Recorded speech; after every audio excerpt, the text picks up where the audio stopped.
কেউ আছেন? দরজাটা একটু খোলেন। ভাই বাইরে অনেক রোদ, আমি একটু ভিতরে আসতে পারি? আসেন ভাই। ঠিক আছে ভাই। ভাই আমার পায়ে অনেক ব্যথা করতেছে, আমি একটু বসতে পারবো? আচ্ছা ঠিক আছে ভাই, বসেন। ধন্যবাদ।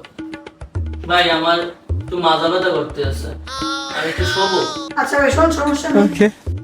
ভাই আমার মাথাটাও একটু ঘুরাইতে আছে, আমি একটু আজকের রাতটা থাকি যাই এই জায়গায়, আমি একটু ঘুমাই। আচ্ছা ভাই, আপনি থাকেন, একদিন থাকেন না 10 দিন থাকেন, তাতে কোনো সমস্যা নেই, আপনি থাকেন। ধন্যবাদ ভাই। Many months later.